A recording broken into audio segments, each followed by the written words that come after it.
Hi folks, I'm Gheeotine, and welcome to the Gaming Guillotine, where I extol the excellent and execute the poorly executed. Speaking of poorly executed, has anyone else really been royally screwed over by Windows updates in the past? This is going to get a bit anecdotal, but I've had a couple serious issues with Windows over the years. In about 2018 or 2019, I had a Windows update brick a computer before I had any degree of technical savvy, and I had to buy a whole new one. Far more recently, about a year ago, I had a bizarre issue where a Windows update would make me lose the ability to browse or view any of my files and folders. I also had download interruptions that would prevent me from getting needed files, and it was all very aggravating. I eventually performed a platform upgrade and did a clean Windows install after backing up all necessary files. My overall point is that most, I'd imagine, have had some major issue with Windows over the years. Now take those errors, glitches, programming degradation, and combine that with seemingly increased exploitation and data harvesting, and I can see the appeal in finding alternatives to Windows. And before any Linux evangelists jump down my throat, I want to say this up front. While I love the enthusiasm, if I want help, I will ask for it. Maybe someday, but not today.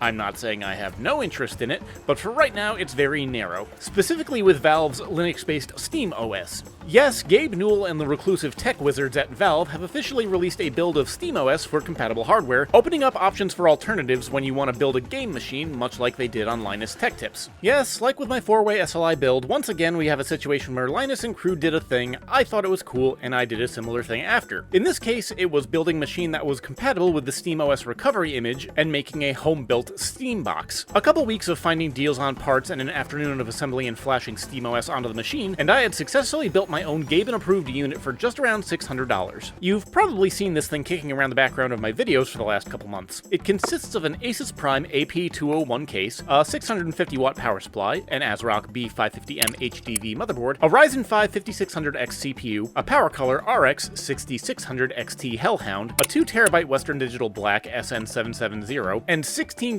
of 3200 megatransfer DDR4 RAM. On its own, a very capable machine for 1080p gaming, but I want to put something to the test. Valve recently updated SteamOS to be usable on more machines, and I wanted to see how it would do when paired up against Windows 11. So without further ado, let's look at some raw stats on how some of my preferred games and bench tests perform on Valve's official platform.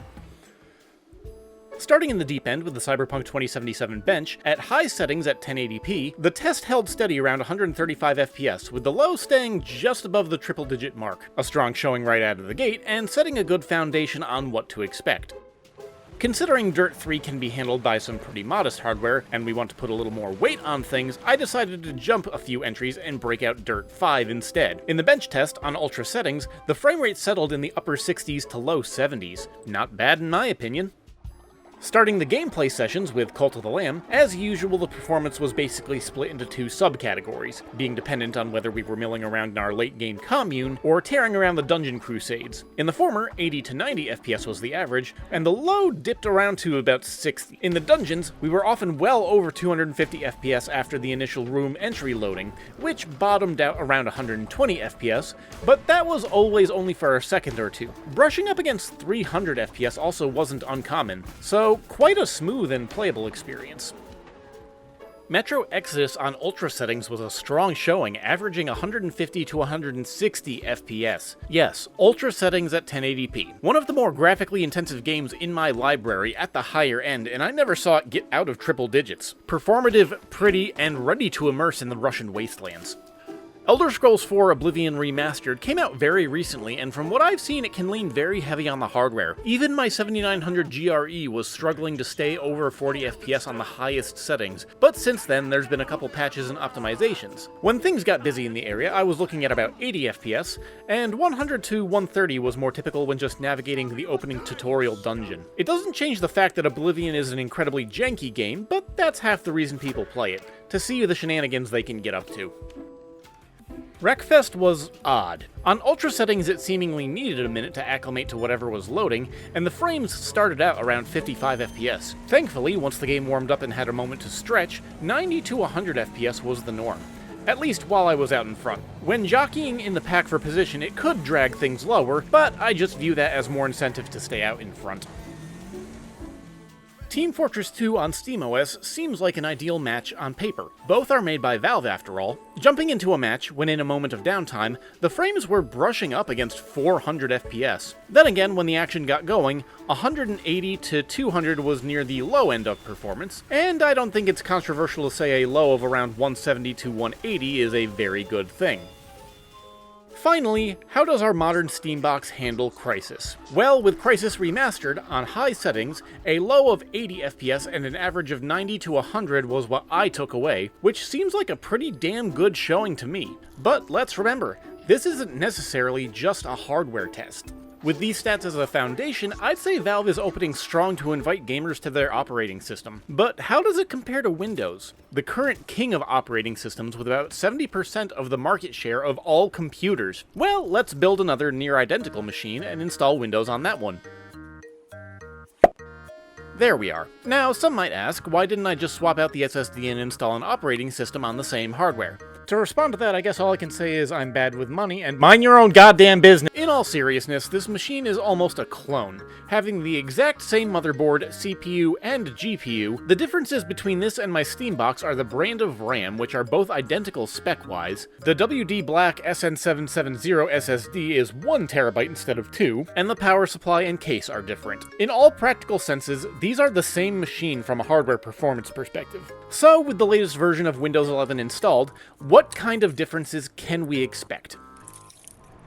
Let's go in the same order with the same titles as last time, which means we're opening with the Cyberpunk 2077 bench test. For full context, this one blew my mind to the point where I had to double check I was using the same settings. On Windows, the frame rate was cut almost in half. This isn't a joke, an exaggeration, or some manipulation of stats to garner attention. This is just what Cyberpunk told me. Across the board, Windows showed that there was a consistent 40% reduction in frame rate. I can't conceive of what background processes and overhead Windows is engaging in to cause this, but I wasn't expecting a result like this. Snapping me out of my astonishment, Dirt 5's bench test was a bit more grounded. Windows had an average of 64 to Steam's 67. Steam also just squeaked by with 53 compared to 49. Windows did narrowly take the high with 81 beating Steam by just 2 FPS. Cyberpunk must be an outlier, but let's continue to verify this. Cult of the Lamb was an interesting result and a bit of a counterpoint. The average in the village seemed to have about a 10 to 20% bump in frames in Windows over the Steam counterpart, and that trend carried over into the dungeons. I mean, in neither case is it a bad experience, but for those who obsess over frame rates, I don't know who you'd side with yet. Metro Exodus went in the other direction. If 150 to 160 was the average on Steam before, 120 to 130 was the Windows average. To its credit, I didn't see it ever fall below 100, but this now has 4 games with 4 results. One leaning towards Windows with The Lamb, one about even with Dirt 5, one leaning towards Steam with Metro, and one trouncing Windows with Cyberpunk.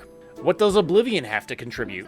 Well, the latest revamping from Bethesda seems to be following in Metro's footsteps, with what I read as about a 10 to 20% favoring of SteamOS for raw performance. Action dipped results to about 60 FPS, and casual exploration was about 120. With this, SteamOS seems like it may extend its lead, but what does Wreckfest have to say?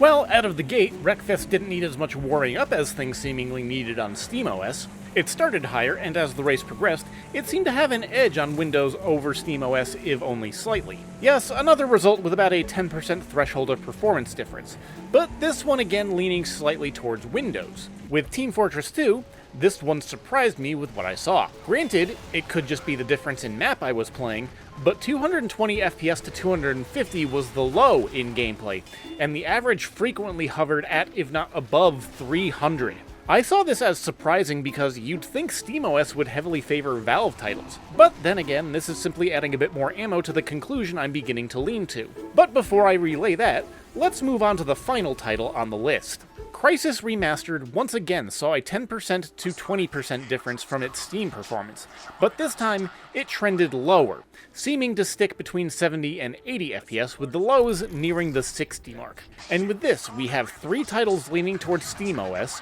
3 titles leaning towards Windows, 1 that showed little preference between the two, and 1 that outright slapped Windows in the face with its dick. But barring that last one, if you were on the fence, I wouldn't know what to tell you because beyond these results, there's still a lot of other factors to consider. If you're just gaming on modern titles, SteamOS isn't a bad option, but there are also a lot of games that may not accept it. Apex Legends doesn't play nice with Linux builds due to its anti-cheat systems, and that's to say nothing of older games, and for the modern titles that do run SteamOS, it seems to be heavily dependent on the developers and their support. It does seem that SteamOS has the potential to be the better performing platform if the studios are willing to put in the work for optimization. And as much as SteamOS has work to do to be a full general use platform, let's not forget the whole reason people are so starved for alternatives. Windows needs a competitor. Competition is good for the market. I personally haven't gotten angry enough at Windows to swear them off, but that may change someday. For now, I'm just going to continue to build machines and enjoy them as I've built them with whatever I've got installed on them. And now, if you'll excuse me, I have some AIOs I need to put into a machine. Hey, thanks for sticking around all the way to the end. Remember that I give away Steam keys with my regular weekly uploads, and all you have to do to enter is leave a comment and have contact info on your YouTube profile. But as always, thanks for watching and keep your head on your shoulders.